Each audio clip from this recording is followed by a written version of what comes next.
Video we will learn about galvanometer. So a galvanometer consists of a moving coil or coil with n number of turns, with one end connected through the hairspring and other end connected through the mirror to the torsion heads, and curved magnets are there. Curved magnets are there which produce radial magnetic field. So why it's having radial magnetic field here?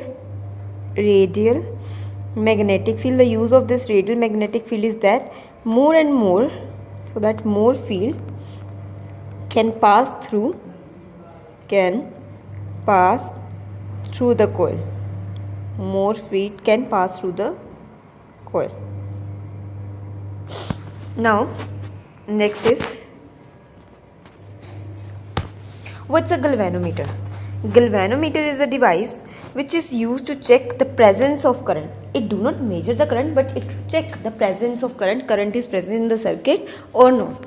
It is based on the principle that when current carrying rectangular loop is placed in a magnetic field, it will experience a torque. Means when a coil is placed in a magnetic field, then it experiences a torque due to which it rotates in the presence of magnetic field. So let us consider, let this be a coil whose length is L and breadth is B. This is the breadth B, is the length L. Now current I is passing through this coil in anti-clockwise direction. N is the number of turns of the coil. So the current is passing through anti-clockwise direction. So we can see here, if it is passing in anti-clockwise direction, then current in arm PQ and SR is opposite. So they will do what?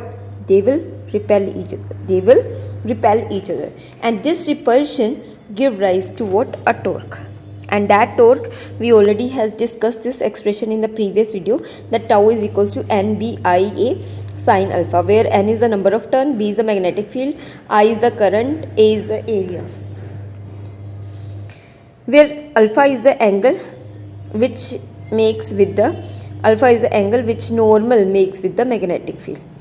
Now if, as B is radial, if alpha is 90 degree, in that case tau is maximum. As coil deflect, now we know if coil deflect, then a restoring force will act due to the spring, due to which it tries to restore its position, and that restoring force is called restoring torque, and that is directly proportional to deflection. So more the deflection, more is the restoring torque. More the deflection, more is the restoring torque. So from here we can say that restoring torque is equals to K theta, where K is what?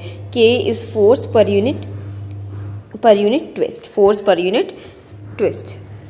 So if we consider at equilibrium condition, when net force acting on a system is 0, it means deflecting force is equals to restoring force. So what is the amount of deflecting torque? That is NBIA. And what's the amount of restoring torque? That is K theta. And from here we get theta is equals to this value, where N is constant, B is constant, A is constant, K is also constant, but all time varying is current. So theta is directly proportional to current. So more the current, more the deflection, less the current, less the deflection. Now question is there, what is the main function of soft iron core? Now what the soft iron core required here? As we have a coil here, like this is a coil having n number of turns, we have wounded this coil on a soft iron core. We have taken a soft iron core and wounded a coil over it. Why we have taken a soft iron core here? Because due to the high permeability of the soft iron core, more the magnetic field lines can pass through it. This will increase what? Magnetic field, hence the sensitivity of the galvanometer. Means more the magnetic field pass through the coil, more the sensitive is the galvanometer. Now what is the importance of radial magnetic field? That I already told you, that radial magnetic field means as the radial makes the arm of the coke fixed, so that plane of the coil rotating in such a plane remain parallel to the field in all position, that provide a linear current scale. This provide a linear scale current. Now next a term is there, that is called figure of merit. Figure of merit. Now what is the figure of merit? Figure of merit is denoted by capital G. This is I by theta. We know the value of theta. Substitute the value of theta here. I get cancelled with I, so the figure of merit is equals to this. This is actually amount of current required to produce 1 unit deflection. To produce unit deflection, how much current is required, that is called figure of merit. Now next is sensitivity of galvanometer. Galvanometer is said to be sensitive when it's said to be sensitive when the deflection is more.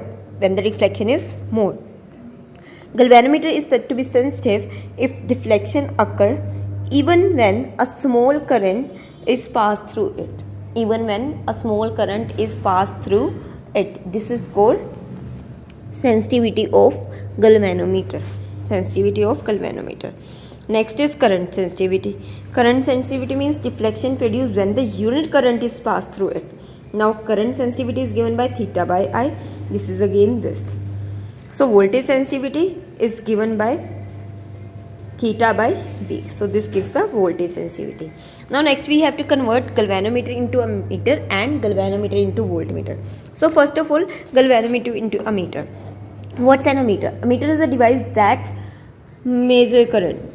Means actually it gives the value of current, not only the presence of current.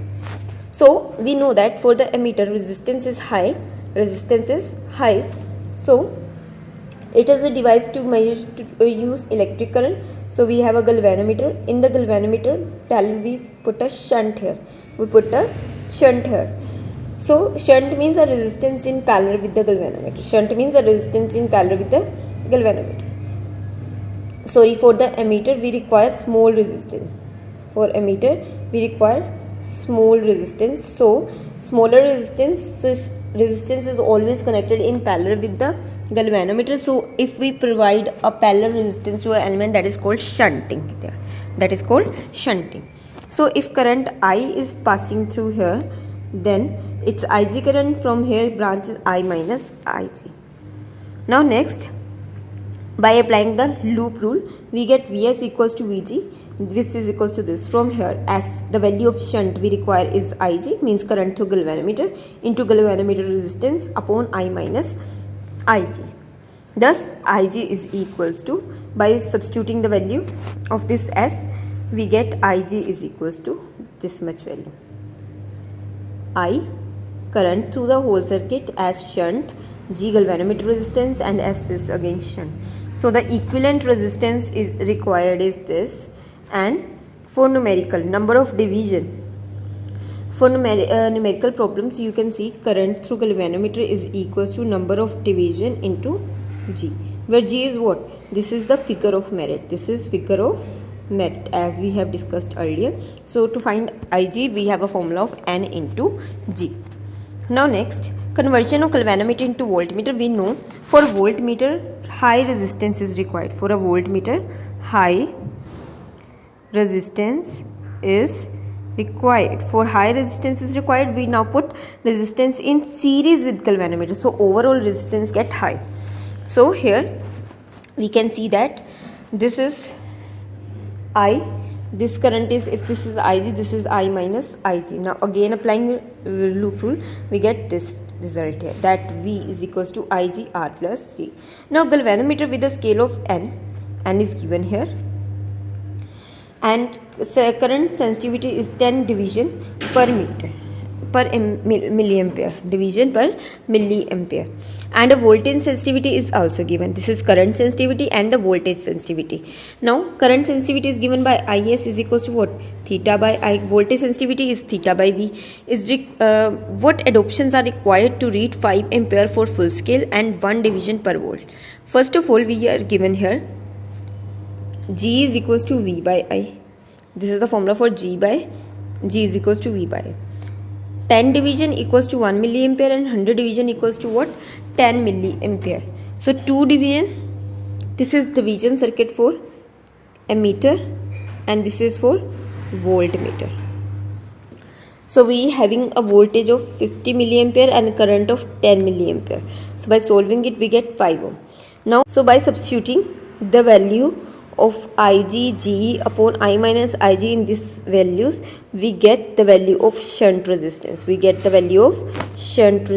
That is this much value.